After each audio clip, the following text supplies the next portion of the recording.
حیدرآباد پر گفتگو ہو اور بہادر اعظم کا ذکر نہ ہو ممکن نہیں ہے۔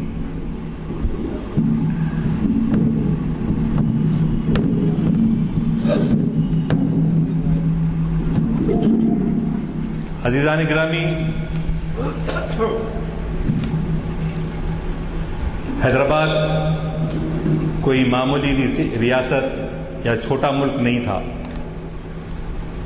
بلکہ رقبے میں 84,000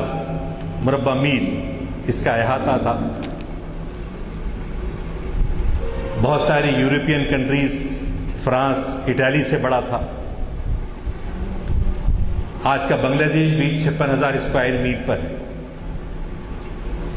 تو حیدرآباد کوئی معمولی ریاست نہیں تھی، اور سر سید کے رفقا چراغ علی، وقار الملک، محسن الملک وغیرہ دکن آئے، اور ان کے مشوروں سے نظام سادس محبوب علی پاشا نے یہاں کا نظم و نسق اتنا شاندار کر دیا تھا، اگرچہ کہ وہ ولی سمجھے جاتے تھے، اور ایسی کیفیت تھی ان کی کہ اگر وہ کہیں کھڑے ہوئے ہیں تو کئی دن تک کھڑے ہوئے ہیں، اور کسی عالم استغراق میں ہیں تو گھور رہے ہیں تو مسلسل گھور رہے ہیں۔ تو ایسا شخص بادشاہ کیسا ہو سکتا ہے، ہم کو ذرا تعجب ہوتا۔ لیکن ساتھ ہی ساتھ ایسی شخصیت ہونے کے باوجود حیدرآباد کا نظم و نسق بہت ہی غیر معمولی تھا، اور برطانوی جو ہندوستان ہے اس کے مقابلے میں حیدرآباد بہتر ریاست سمجھا جاتا تھا۔ تو ایسا ماحول تھا، اور علامہ اقبال آپ جیسا کہ جانتے ہیں کہ جب وہ یورپ سے واپس ہوئے 1908 میں، اگرچہ کہ یورپ میں قیام کے دوران ان کی ملاقات سروجنی نائیڈو اور حیدرآباد سے جانے والے مختلف طلباء سے ان کی ملاقاتیں ہوئی تھیں، اور اس زمانے میں ہر کس و ناکس، خصوصاً اہل علم لوگ جو شمالی ہند میں رہتے تھے، وہ چاہتے یہ تھے کہ حیدرآباد دکن آئیں اور یہاں اپنے علم سے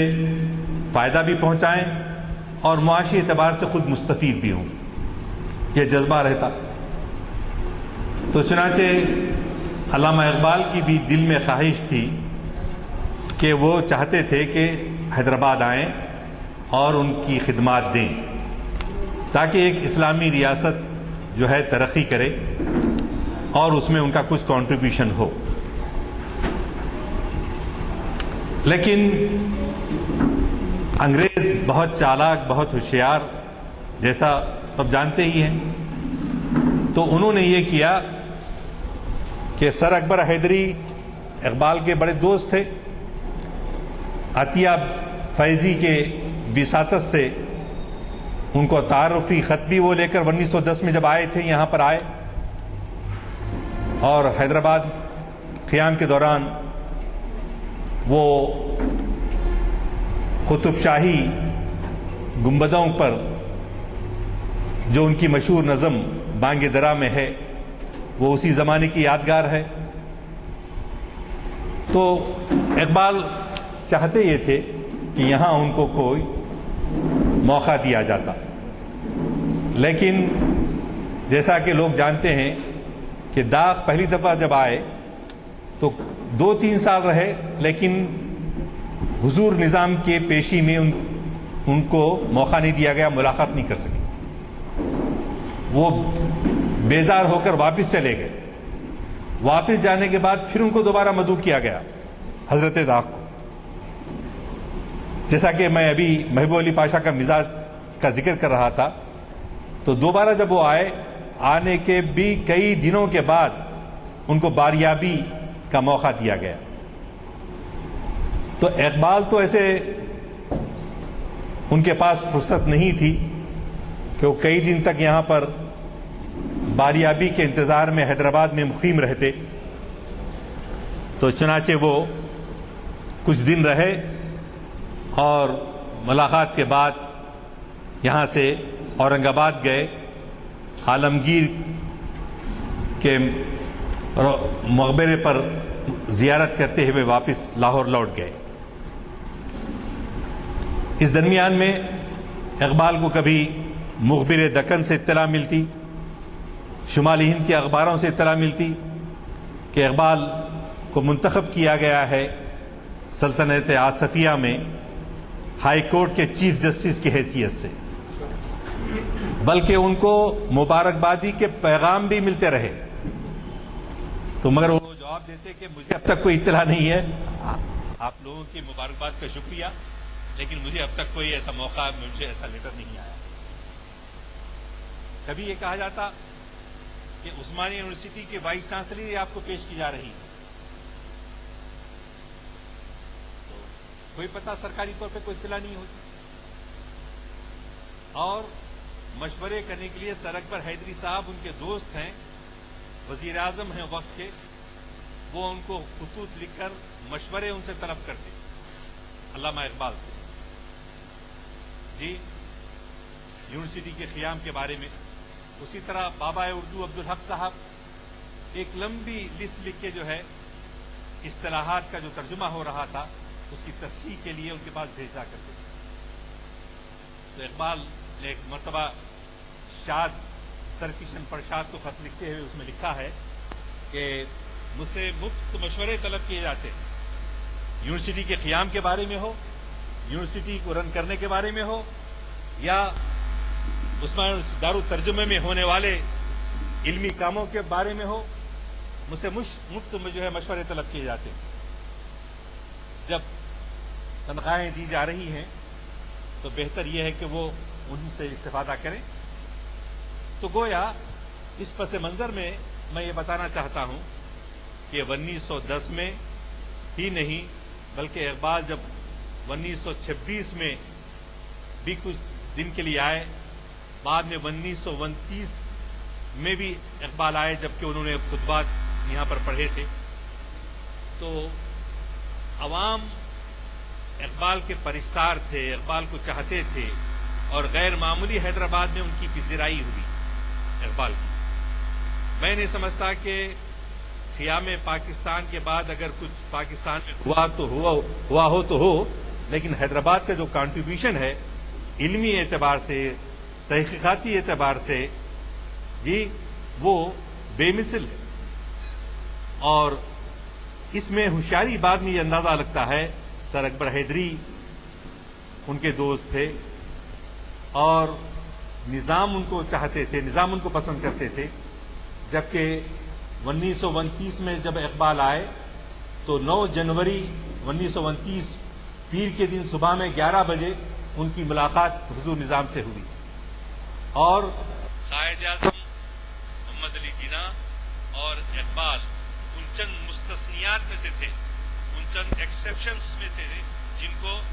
وہ نظامی بگلوس لگا کر اور وہ دستار لگا کر حاضر ہونے سے ان کو استثناء دیا گیا، ایکسیپشن دیا گیا، ضروری تھا، اس کے بغیر نظام کی باریابی ہوئی۔ اور اقبال نے کچھ اشعار ان کے سامنے پیش کیے، رموز بے خودی کی کتاب ان کو تحفتاً پیش کی، لیکن اس کے باوجود اقبال کے ریکمنڈیشن سے جوش ملی آبادی کو جو ہے حیدرآباد میں جاب ملتا ہے، حفیظ جالندھری کو جو ہے اعانتی کی رقم بھیجی جاتی ہے، لیکن اقبال کے بارے میں کچھ بھی نہیں ہوتا، کوئی پروگریس نہیں ہوتی، حالانکہ اخبارات میں ذکر آ رہا ہے کہ آپ ایسے منتخب کیے جا رہے ہیں، سب کچھ کیے جا رہا ہے۔ تو پس منظر دراصل یہ تھا کہ انگریز نہیں چاہتا تھا کہ اقبال جیسی شخصیت آ کے حیدرآباد میں رہے، اور جن کے مشوروں سے خود نظام جو ہے ایسا مسلم ریاست کو فائدہ پہنچے کہ جس کی وجہ سے ان کے جو عزائم ہیں انگریزوں کے وہ کامیاب ہیں، اسی لیے وہ نہیں آ سکتے۔ جبکہ اقبال کے بارے میں پہلا ان کی زندگی میں جو یوم اقبال منایا گیا وہ 1938 میں جنوری میں منایا گیا، اور مسجد عالیہ سے قریب یہ ٹاؤن ہال جو باغ عامہ میں ہے، جہاں پہ ہمارے محترم جو ہے آپ روزانہ وہاں پر بھی وہاں کے ایسوسیشن کے صدر بھی ہیں، واکرس ایسوسیشن کے، تو وہ ٹاؤن ہال کہلاتا جو اسمبلی ہال ہے۔ اس ٹاؤن ہال میں آپ کے شہنشین پر پیچھے علامہ اقبال کی بہت بڑی تصویر لگائی گئی، اور سامنے کی گیلری میں علامہ اقبال کے بہت سارے اشعار لکھے گئے، اور صبح 9 بجے سمجھیے پہلا سیشن ہوا، جس کی صدارت پرنس آف برار اعظم جاہ بہادر نے کی، اور اعظم جاہ بہادر کے افتتاحی کلمات کے بعد، قرأت کلام پاک کے بعد، ڈاکٹر لطیف نے انگریزی میں ایک مقالہ پڑھا تھا۔ ڈاکٹر لطیف کے بعد ادارہ ادبیات اردو کے فاؤنڈر محی الدین قادری زور صاحب نے اقبال کے فن شاعری پر انہوں نے مقالہ پڑھا تھا، اور لکھا تھا کہ یہ اقبال کی شاعری شاعری نہیں ہے بلکہ ساحری ہے، اور ساحر یعنی جو جادو، یعنی ایسا اس کو مسحور کر دے، اس کو ساحری کہتے ہیں۔ اور اس کے بعد دوسرا سیشن جو ہوا تھا اس کی صدارت سرکشن پرشاد نے کی تھی، اور جس کو مخاطب کرنے والوں میں بہادر یار جنگ کے علاوہ مخدوم محی الدین بھی تھے۔ مخدوم محی الدین نے بھی ایک مقالہ پڑھا تھا۔ تو کہنے کا مطلب یہ ہے کہ اہل حیدرآباد اور ایوان حیدرآباد، حکومت حیدرآباد کے اس زمانے کے جو پڑھے لکھے دانشور علماء سبھی اقبال کی فکر سے، اقبال کے کلام سے غیر معمولی جو ہے ان کو محبت تھی، انسیت تھی۔ لیکن اس کے باوجود بھی اقبال جو ہے حیدرآباد نہیں آ سکے۔ اس کی وجہ میں نے جیسے آپ کے سامنے رکھی، اور اقبال کے سلسلے میں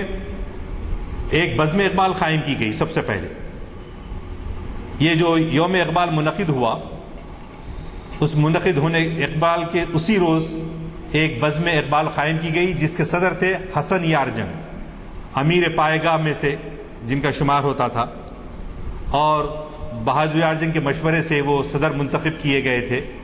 انہوں نے نہ صرف حیدرآباد دکن بلکہ ریاست حیدرآباد کے اس وقت کے جتنے اضلاع تھے سب میں وہاں پر اقبال، بزم اقبال کی جو ہے برانچز کھولی،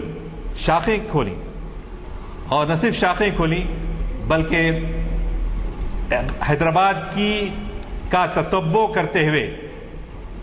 اس کی پیروی کرتے ہوئے میسور میں اور بامبے میں بھی یوم اقبال منایا گیا تھا اس زمانے۔ عبدالستار دلوی صاحب نے کتاب ابھی بمبئی اور اقبال لکھی ہے، اس میں اس کا تذکرہ ملتا ہے کہ بامبے والوں نے بھی، انجمن اسلام نے اس زمانے میں اقبال کو مدعو بھی کیا تھا اور یوم اقبال منایا تھا۔ عزیزان گرامی، جب ایک بزرگ لکھتے ہیں کہ جب علامہ اقبال کا انتقال ہوا، اور انتقال ہونے پر ایک بزرگ آئے اور ان کے جسد خاکی کے سامنے کھڑے ہو کر انہوں نے ایک پلی تو ایک سرد آہ بھری، اور اس کے بعد ایک شعر پڑھا، بس اتنی ہی حقیقت ہے فریب خواب ہستی کی، بس اتنی سی حقیقت ہے فریب خواب ہستی کی، کہ آنکھیں بند ہوں اور آدمی افسانہ ہو جائے، کہ آنکھیں بند ہوں اور آدمی افسانہ ہو جائے۔ اس مؤثر انداز سے انہوں نے وہ شعر پڑھا، اور پھر وہاں سے رخصت ہو گئے کہ بہادر یار جنگ نے جب ان کو حقے میں زہر دیا گیا تھا، اس سے پہلے یہ اقبال کی وفات کے بارے میں یہ واقعہ جو میں نے آپ کے سامنے عرض کیا ہے آ کے انہوں نے اپنی محفل میں اس کو بیان کیا تھا۔ عزیزان گرامی، جہاں بزم اقبال حسن یارجن کی قیادت میں قائم کی گئی اور یہاں کے اہل علم لوگوں نے اقبال فہمی کے سلسلے میں جو ان کا کنٹریبیوشن ہے، جو انہوں نے کئی کتابیں لکھی، جس میں بہت ساری ایسی کتابیں ہیں جو علمی کام ہوا، جو تحقیقاتی کام ہوا، آج بھی وہ اقبالیات میں اپنا ایک خاص مقام رکھتی ہیں، جس میں سب سے پہلے آپ کی روح اقبال یوسف حسین خان صاحب کی ہے۔ اقبال کا تصور زمان و مکان ڈاکٹر رضی الدین صدیقی صاحب جو وائس چانسلر عثمانی یونیورسٹی تھے ان کی ہے۔ اس کے بعد شاد و اقبال محی الدین زور صاحب نے لکھی، اقبال مولوی عبدالحق صاحب نے لکھی، مقام اقبال اشفاق حسین صاحب نے لکھی، آثار اقبال، فکر اقبال، حکمت اقبال، یہ 3 کتابیں غلام دستگیر رشید صاحب نے لکھی، رموز اقبال ڈاکٹر میر ولی الدین صاحب نے لکھی، اقبال کی کہانی کچھ ان کی زبانی کچھ میری زبانی ظہیر الدین الجامعی نے لکھی، قرآن اور اقبال ابو محمد مصلح نے لکھی، متاع اقبال ابو ظفر عبد الواحد نے لکھی، اقبال ایک تشکیل جدید عزیز احمد پروفیسر نے لکھی، فلسفہ عجم ترجمہ خطبات میر حسن الدین صاحب، اقبال فکر و فن سید عبد الواحد، کلیات اقبال عبدالرزاق راشد صاحب، اقبال کا سیاسی کارنامہ محمد احمد خان صاحب۔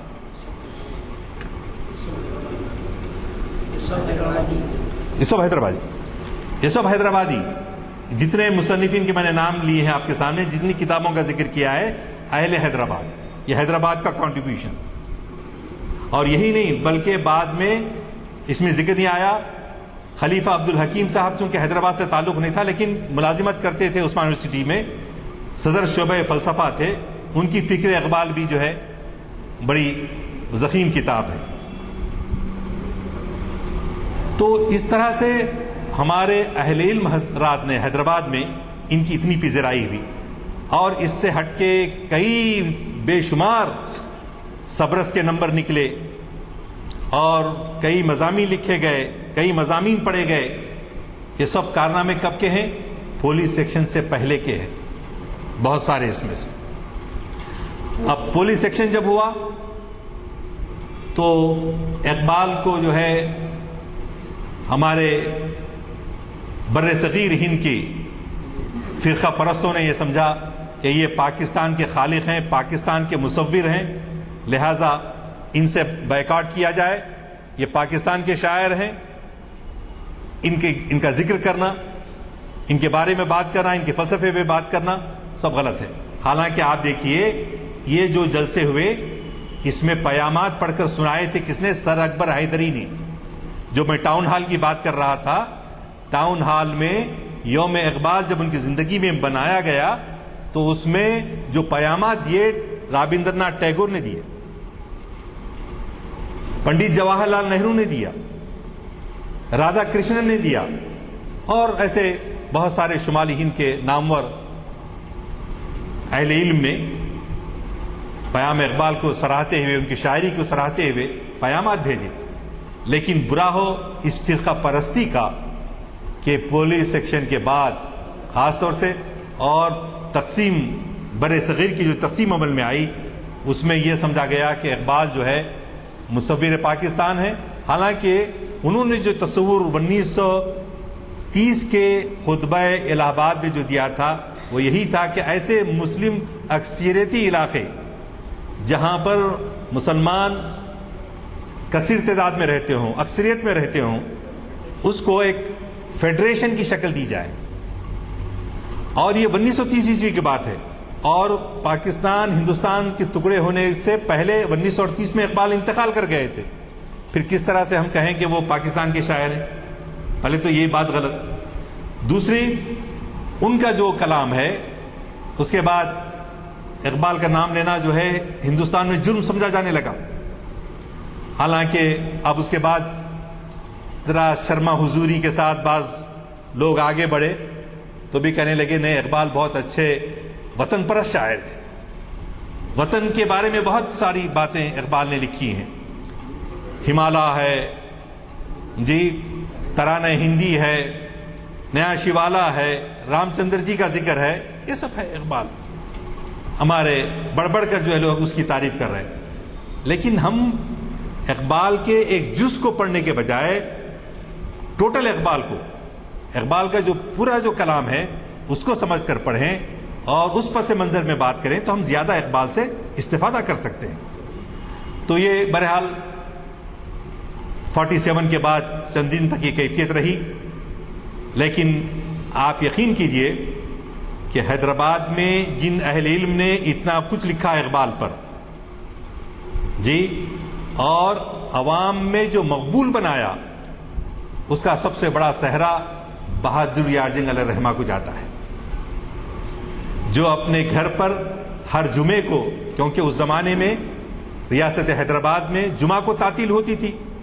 تو عصر کے بعد سے مغرب تک ایسی ہی محفل بیت الامت بیگم بازار میں ان کے گھر پہ ہوا کرتی تھی. اس کا طریقہ یہ تھا کہ ایک شعر غلام دستگیر رشید صاحب پڑھتے تھے،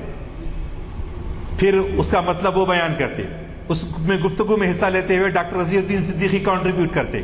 پھر یوسف حسین خان آگے بڑھتے. تو اس طرح سے وہاں پر ان محفلوں کے اندر اس طرح سے گفتگو ہوا کرتی تھی. اور انہی محفلوں میں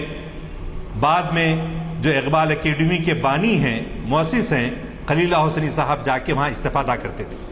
بیت الامت کی ان محفلوں کے اندر. وہاں انہوں نے اقبال کو سمجھا اور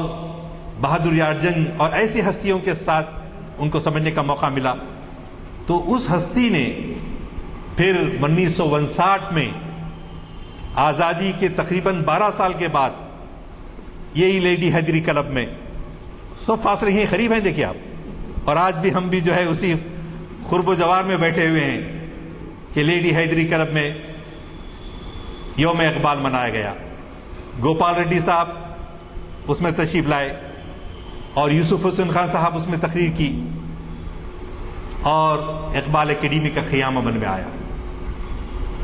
بہادر یار جنگ کے بعد اگر کسی نے اقبال کو عوامی شاعر کے طور پہ پیش کیا، ان کے میسیج کو عام کیا، تو وہ خلیل اللہ حسنی صاحب کی شخصیت ہے جو عوام میں متعارف کروایا. اور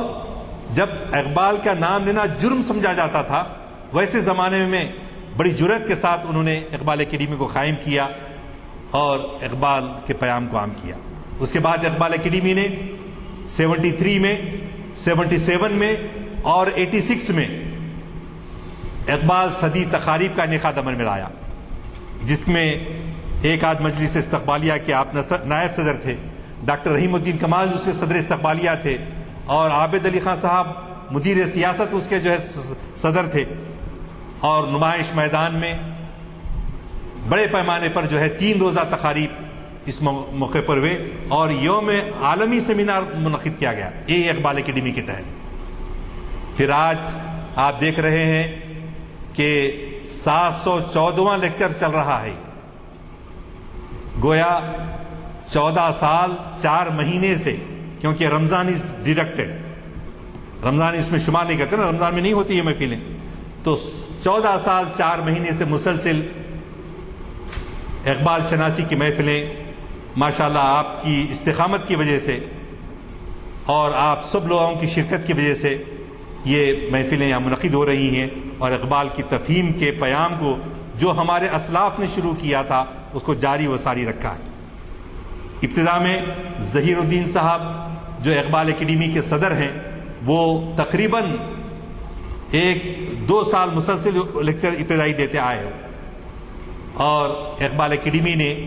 بعد میں وہ کتابیں جو نایاب ہو چکی تھیں، ظہیر الدین الجامعی کی کتاب اور پروفیسر سراج الدین صاحب کی کتاب مطالعہ اقبال کے زاویے، چند نئے زاویے، اور ظہیر الدین صاحب کی کتاب چند قدم اقبال کے ساتھ،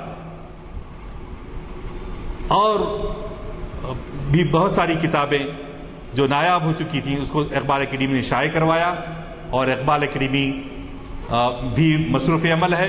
محافل اقبال شناسی سے بھی اقبال کا تعارف کروایا جا رہا ہے. لیکن آپ کی مزید اس میں دلچسپی کی ضرورت ہے. وہ اس لیے کہ میں آپ کے سامنے کہ اقبال سے کیسی عقیدت حیدرآباد والوں کو تھی اگر اس کے چند واقعات میں آپ کے سامنے پیش کروں. ابھی ہمارے رؤوف صاحب عبدالرؤوف صاحب ہمیشہ جو ہے تکلف سے کام لیتے ہیں کہ بھئی میری آواز پست ہے، میں نہیں صحیح پڑھ سکتا. ہمارے سید امتیاز الدین صاحب پیچھے ہٹتے ہیں. لیکن علم موسیقی ایک دبستان نہیں تھا حیدرآباد، علم موسیقی کا دبستان نہیں تھا حیدرآباد. لیکن اس میں اس زمانے میں ہمارے جامعہ عثمانیہ کے رؤوف صاحب، غزلیات سنی ہوں گے آپ رؤوف صاحب سے. رؤوف صاحب جو کلام اقبال جس انداز سے پڑھتے تھے جی، اس کے بارے میں ایک آپ دیکھیے کہ علم موسیقی میں حیدرآباد کا اپنا کوئی دبستان نہیں تھا، لیکن وہاں کے گلوکاروں نے اردو غزل کی پیشکشی میں ایک خاص انداز پیدا کر لیا تھا. آپ نمونے دیکھ سکتے ہیں امتیاز الدین صاحب کی شکل میں، رؤوف صاحب کی شکل میں آپ پڑھتے ہیں تو. لیکن وہاں کے گلوکاروں نے اردو غزل کی پیشکشی میں ایک خاص انداز پیدا کر لیا تھا، اور غزلوں کے انتخاب میں ان کا معیار عام پیشور فنکاروں سے جدا اور اونچا ہوتا تھا. اور یہی وجہ تھی کہ ان کا محبوب شاعر اقبال تھا. ان جدت پسند گلوکاروں نے ترانے ملی اور اصحاب گراں خیز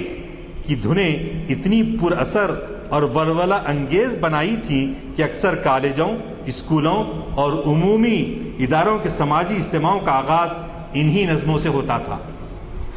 عبدالرؤوف جامعہ عثمانیہ کے تعلیم یافتہ ہیں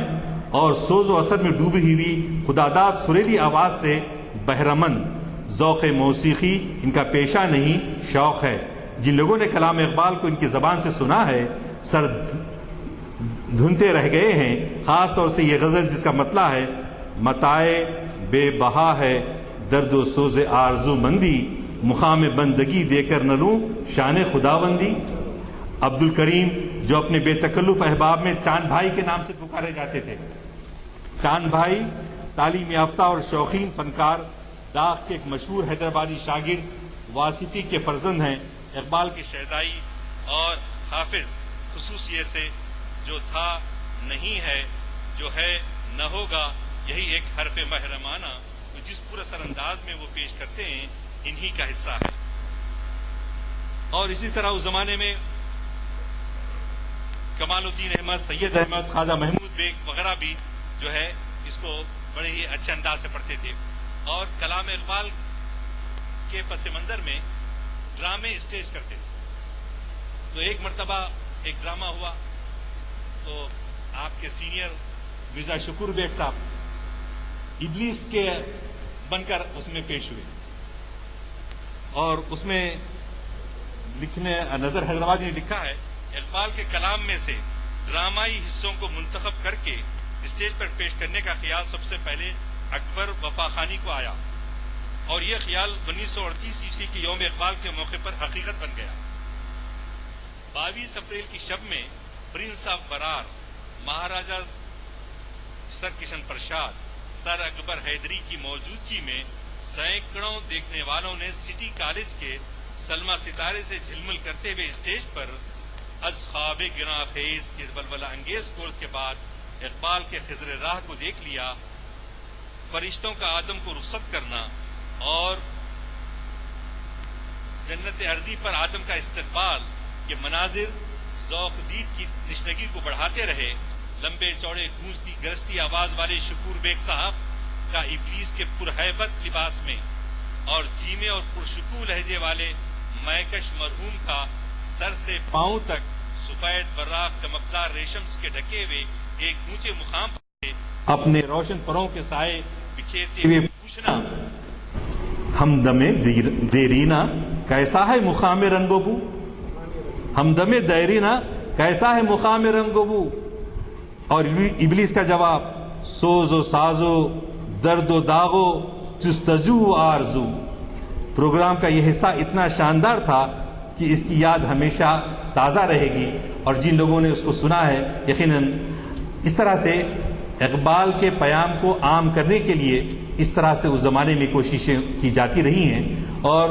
ضرورت اس بات کی ہے کہ نہ صرف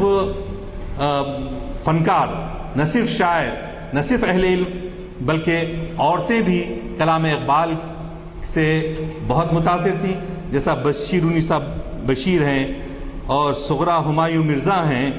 محمدی بیگم ہیں، رقیہ بیگم ہیں، نوشابہ خاتون ہیں، معصومہ بیگم ہیں، لطیف النساء بیگم ہیں، سیدہ اختر حیدرآبادی ہیں، بہت ساری اور خواتین کے نام لیے جا سکتے ہیں جو اقبال کے کلام سے بہت زیادہ متاثر ہوئی اور جنہوں نے اپنے بچوں کو اس پس منظر میں اقبال آشنا بنایا۔ خصوصاً پروفیسر سراج الدین صاحب کہا کرتے تھے کہ بچپن سے ہی ان کی ماں ان کے کانوں میں کلام اقبال کو جو ہے ایسا بٹھا دیا تھا کہ بڑے ہونے کے بعد بھی وہ کلام اقبال کے شیدائی رہے۔ اور صغرا ہمایوں مرزا نے اقبال سے اپنی اور اپنے شوہر کی ملاقات کا حال لکھا ہے، دلچسپ ہے، دیکھیے سنیے کہ 1918 عیسوی میں ہم کشمیر گئے، راستے میں لاہور چند روز ٹھہرنا ہوا۔ ہمارے ہوٹل کے بازو میں سر محمد اقبال مرحوم کا مکان تھا، پھاٹک پر بورڈ لکھا ہوا تھا بیرسٹر صاحب سر محمد اقبال سے ملنے گئے۔ اس کے بعد ان کی بیگم صاحبہ نے موٹر بھیج کر مجھے بلوایا۔ میں نے ایک نظم نور جہاں کے مزار پر چڑھانے کے لیے لکھی تھی، وہ ان کو دکھائی۔ اس میں مرحوم نے اصلاح دی، اس لیے وہ میرے استاد بھی ہوئے، اور میرے آٹوگراف البم میں سر محمد اقبال صاحب نے انگریزی میں ایک جملہ لکھا جس کا اردو ترجمہ کرتی ہوں۔ ترجمہ ملاحظہ فرمائیے، اقبال لکھتے ہیں آٹوگراف بک کے اوپر صغرا ہمایوں مرزا کے، اسلام کی تعریف میں چند الفاظ میں ظاہر کرتا ہوں، اسلام کی تعریف میں چند الفاظ میں ظاہر کرتا ہوں، یعنی ذات باری پر پورا بھروسہ ہے اور موت سے مطلق نہیں ڈرتا۔ اللہ اکبر، یہ ہے مومن۔ یعنی آپ بولیں گے بظاہر ان کے آٹوگراف میں لکھنے کی کیا بات ہے، یعنی جو مومن ہوتا ہے مطلق نہیں ڈرتا۔ جو کلام اقبال میں آپ پڑھتے رہتے ہیں، موقع نہیں کہ میں ان اشعار کو دہراؤں، لیکن جو بے خوفی اور موت پر یقین، ایسا ہی شاعر جو ہے یہ بات لکھ سکتا ہے۔ اب ہمارے ہی درمیان میں عزیز احمد صاحب کی کتاب کا میں ذکر کیا، لیکن عزیز احمد صاحب نے ایک جگہ اقبال پر تنقید کی ہے، اور وہ تنقید میرے اپنے حقیر مطالعے کی روشنی میں سمجھتا ہوں کہ صحیح نہیں ہے، اور اس کا جواب ظہیر الدین الجامعی نے اپنی کتاب میں اگر آپ پڑھیں گے تو وہاں پر آپ کو ملے گا۔ عزیز احمد صاحب نے جو اعتراض کیا وہ یہ تھا کہ اقبال جو ہے بادشاہوں کی ہمیشہ ان کو اشعار بھیجنا، ان کی قدر کرنا، ان سے امیدیں وابستہ کرنا، جیسا کہ یہ سمجھتے ہیں کہ حیدرآباد کے نظام سے بھی ان کو توقعات وابستہ تھی کہ یہاں آئیں گے تو ان کو اچھا جاب ملے گا، اچھی تنخواہ ملے گی، اس طرح سے وہ تھے۔ تو میں اس کو ادا کرنے کے لیے بہتر ہے کہ عزیز احمد کے الفاظ میں ہی آپ سنیے۔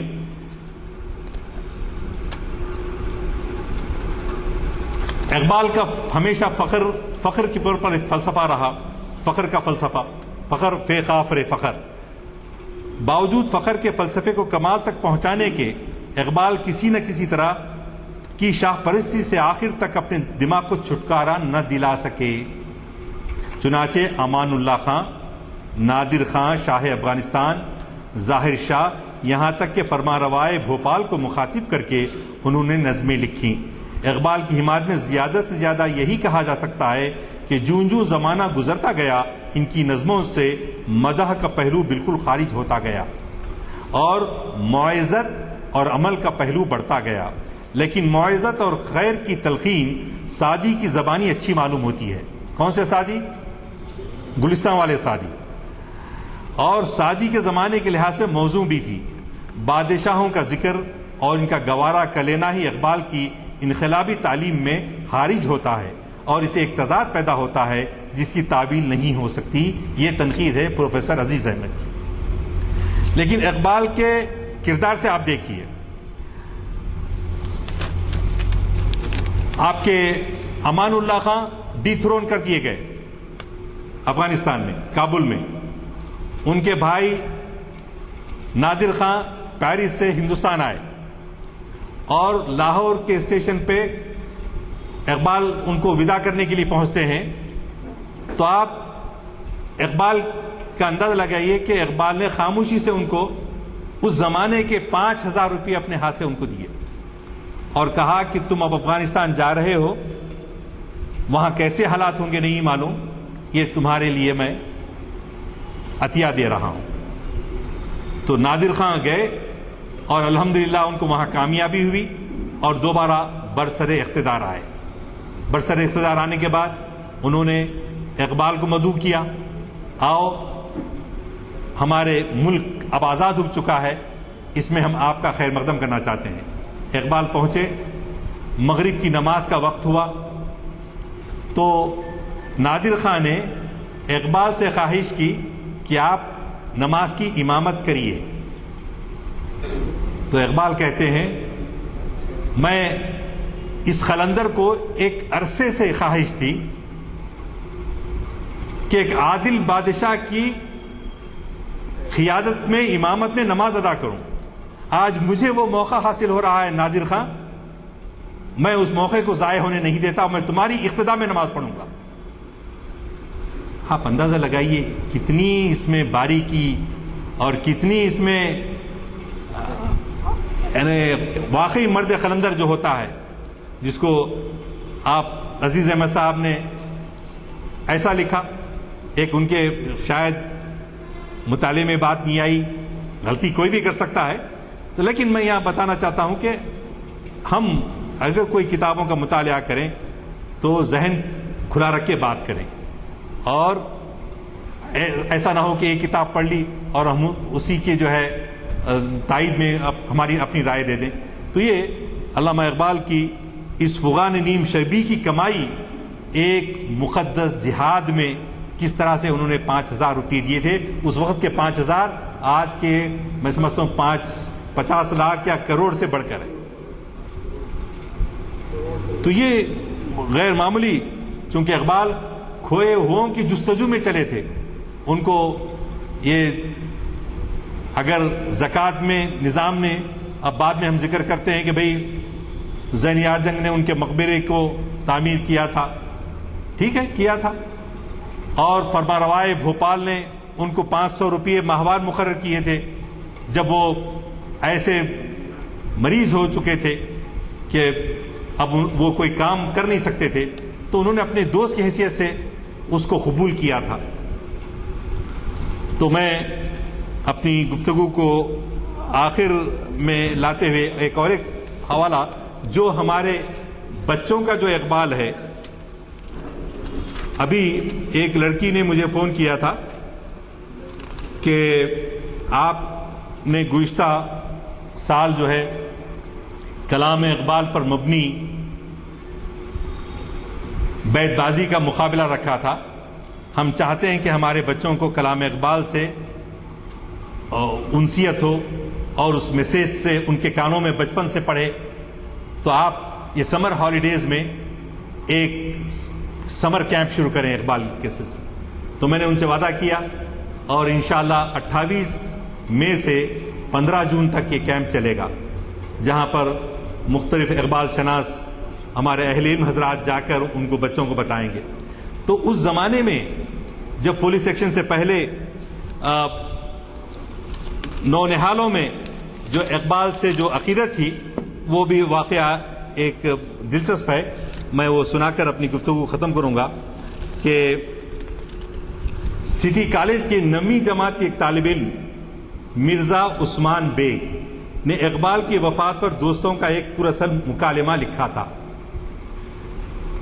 بعض نوجوان بھی ہیں، اس لیے حیرت ہوتی ہے کہ ایک نو عمر طالب علم کے قلم سے ایسی باتیں نکل گئیں،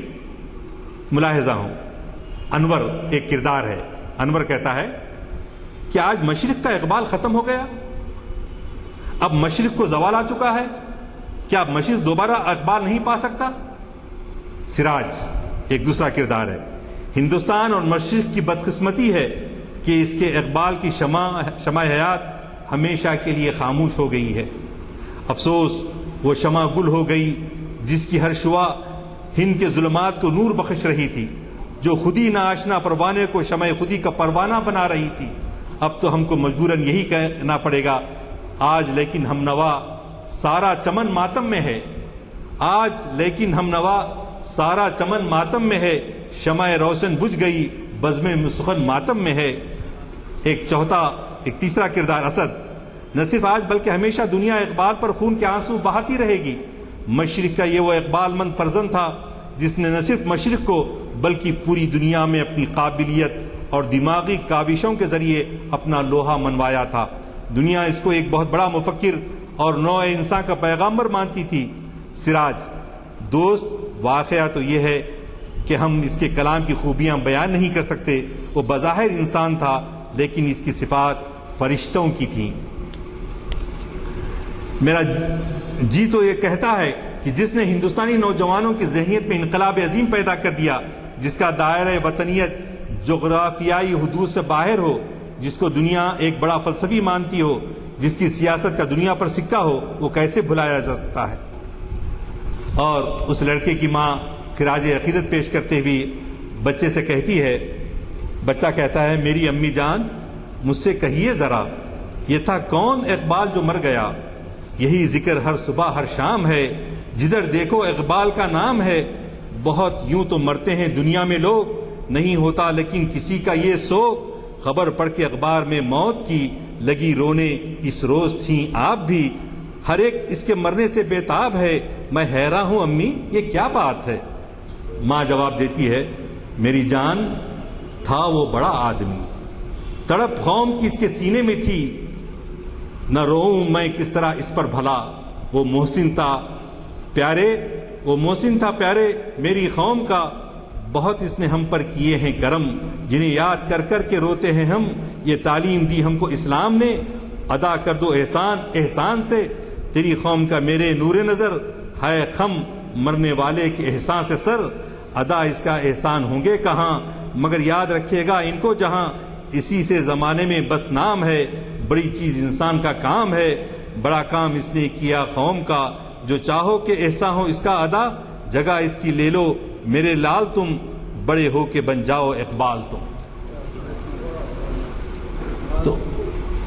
تو عزیزان گرامی، یہ اس زمانے کا اس پس منظر کو صرف اقبال اور حیدرآباد کے موضوع پہ آپ یقین کیجئے ایک ہفتہ ہم گفتگو کر سکتے ہیں۔ میں چند گوشوں کو، چند اہم جو چیزیں سمجھ میں آئیں میں نے خط کشیدہ ان کو آپ کے سامنے رکھا کہ دہقانی بھی ایک شاعر تھے، شاعروں پہ جو اثر ہوا اقبال کا، تو دہقانی نے ایک شعر لکھا تھا، تیغوں کے سائے میں ہم پل کر جمع ہوئے ہیں، اقبال کا ایک مصرع۔ تو دہقانی دکنی زبان میں جو کہتے تھے، تو انہوں نے لکھا اقبال کو خراج تحسین پیش کرتا ہوا، زمانہ ایک تھا تلواراں کے چھاؤں والی میں چمکتے تھے، زمانہ ایک تھا تلواروں کے چھاواں میں چمکتے تھے، چھاواں بولے تو چھوں کی جمع، چھاؤں سایہ اس زمانے میں، اب آہستہ آہستہ ہمارے دکنی میں پہ چھاواں نہیں بول رہے شاید۔ زمانہ ایک تھا تلواروں کے چھاواں میں چمکتے تھے، تمہیں نندا میں اب ایک دم چمک رہی، تھت تمہارے کی، وہ تھت تمہارے کی جو ہے پورا قافیہ تھا، تو یعنی تمہارے تف ہے تمہارے اوپر بولے ایسا کہ اب نیندوں میں تم ایسے پڑے ہوئے ہیں، ہاں اب نیندوں میں گم ہیں اور غفلت ہے اپنے ذمہ داری سے، اپنے منصب سے۔ جی تو اس زمانے میں نظر حیدرآبادی، سکندر علی وجد، علی اختر وغیرہ اقبال سے بہت متاثر تھے، چنانچہ علی اختر نے خراج تحسین پیش کر جب اقبال کے انتقال کی اطلاع ملی تو انہوں نے کہا، کاش اپنی عمر کے ایام دے سکتا تجھے، کاش اپنی عمر کے ایام دے سکتا تجھے، اور واپس موت کے ہاتھوں سے لے سکتا تجھے۔ اور مخدوم نے لکھا تھا، جس رہ نورد شوق کو منزل سے آر تھا، جس رہ نورد شوق کو منزل سے آر تھا، جس موج بے قرار کو ساحل سے آر تھا، کس کی نظر نے اس کو نظر بند کر دیا، اس برق جاں نواز کو پابند کر دیا۔ تو بہرحال بہت ساری باتیں ہیں، لیکن اقبال اکیڈمی اور محافل اقبال شناسی کو چاہیے کہ یہ بچے جس طرح سے ہم پہلے یوم اقبال جس طرح سے منایا جاتا تھا، جی بچے ڈرامے جس طرح سے اقبال کی فکر کو عام کرنے کے لیے کیا کرتے تھے، جی اور بچوں میں تحریری مقابلے ہوتے تھے، تو آپ کی اطلاع کے لیے آج کی آبادی والا نہیں، اس وقت کی آبادی والا حیدرآباد جس میں 1.5 کروڑ لوگ رہتے تھے، 1.5 کروڑ میں 15% مسلمان رہتے تھے، اس میں جو ہے 65 مقالے آئے تھے اقبال کی فکر و فن پر. تو ضرورت اس بات کی ہے کہ ہم یہ نہ سمجھیں کہ مطمئن ہو جائیں کہ ہم کچھ محفلیں کر رہے ہیں، ہم کچھ اقبال اکیڈمی اقبال ریو نکال رہی ہے اور سال میں مہینے میں 1-2 جلسے کر لیتے ہیں، بلکہ اس پیام کو گاؤں دیہات ہماری نئی نسل میں عام کرنے کی ضرورت ہے. اس جذبے کو اس زمانے میں فلیگ لگاتے تھے استقبال کرنے کے لیے، یہیں پر استقبال ہو رہا ہے تو اس پہ مختلف اقبال کے اشعار ہوا کرتے تھے. فلیگ ہمارے نمائش میدان میں جلسہ رحمت اللہ علیہ صلی اللہ علیہ وسلم میں بھی استقبال کیا کرتے تھے. وہ جوانوں کو میرا سوز ذکر بخش دے، جو اس طرح سے جو اشعار ہوتے تھے یہ بچے لگاتے تھے اور استقبال کرتے تھے. تو جوانوں کو میری آہ سحر دے. تو یہ کہنے کا مقصد میرا یہ ہے کہ ہم کو بہت سارے ایسے کام کرنے کے ہیں جو ہماری قوم کو، آنے والی نسلوں کو بیداری کا پیام دیں اور کلام اقبال سے سرشار ہوں اور کچھ اپنی زندگی میں کرنے کا جذبہ ان کے اندر پیدا ہو. وآخر دعوانا الحمدللہ رب العالمین. وہ بہت ہی ان کی صحت خراب ہے اور وہ شاید زندگی اور موت کی کشمکش میں ہے، تو ان کے لیے بھی دعا ہو. میں چند گزارشات کروں گا، وہ سماعت فرمائیں، اس کے بعد آپ دعا فرمائیں گے جس میں جس کے لیے میں نے ابھی ذکر کیا ہے.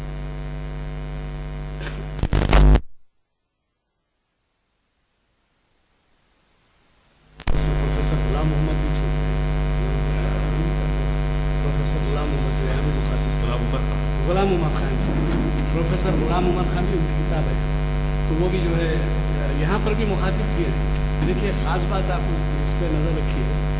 آپ نے ایک بات کہی کہ یہ ایسا مقام ہے کہ رمن محل ادھر اور بشیر باغ ادھر اور پبلک گارڈن ادھر. اس مسجد میں آپ نے جتنے لوگوں کے نام لیے ہیں بڑے بڑے پروفیسر، نظام کالج کی قربت کی وجہ سے وہ چھوٹی سی مسجد تھی، لیکن اس مسجد میں ان کے وہ قدم رنجا فرمائے. اور دعا یہ ہے کہ اب جیسے غلام دستگیر رشید بڑی پابندی سے آنا، غلام دستگیر رشید پروفیسر تھے اور نظام کالج میں پوسٹنگ تھی، اور وہ اقبال سے اتنے قریب ہو گئے تھے کلام اقبال سے کہ میں نے ایک معلوم کالج میں ایک جلسہ ہوا، وہ اٹینڈ کیا تھا اقبال کی یاد میں، تو اس میں انہوں نے بیان کیا تھا کہ وہ قرآن محفوظ کر لیا گیا ہے جس پہ 2 بجے رات سے اقبال متعلق قرآن پڑھتے تھے، تلاوت کرتے تھے اور ان کے آنسو صفحات پہ گرتے تھے، وہ قرآن محفوظ کر لیا. تو ایسے واقعات بھی ہوئے. دوسرا یہ ہے، آپ نے ابھی چند اشعار سنائے جس میں مخدوم کا بھی کلام ہے، مگر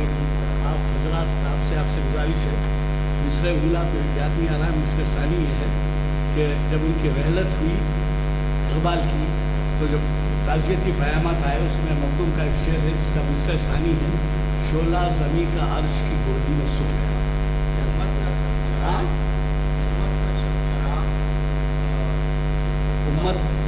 امت کا شب چراغ فضاؤں میں کھو گیا، یعنی آپ کو تو معلوم ہے. اور پھر خواب گراں خیز کا تذکرہ آیا، یہ نیشنل اینتھم ہے کسی جگہ کا، قزاقستان کا کسی جگہ کا ہے، پڑھنے کا موقع ملا تھا. اور شکور بیگ کا تذکرہ آیا. شکور بیگ صاحب نے وہ شیطان کا کردار ادا کیا جو آپ نے کہا ہے. اس میں عثمانیہ یونیورسٹی میں وہ پہلی دفعہ یوم اقبال والا کچھ منایا جا رہا تھا، کچھ تاخیر ہو رہی تھی، تو کسی نے آ کر کہا کہ بھائی یہ آغاز کیوں نہیں ہو رہا ہے، تو آغاز کیوں ہو رہا ہے، آغاز میں تاخیر کیوں ہو رہی ہے، تو شیطان نماز پڑھ رہا ہے. تو وجہ یہ ہے کہ شکور بیگ کا کردار اس پہ شیطان کا تھا، کوئی یوم اقبال کا ہی تھا. اور ایک بات یہ ہے، آپ نے ذکر کیا شاردا مکھرجی گورنر تھی اس زمانے میں، جبکہ وہ 1986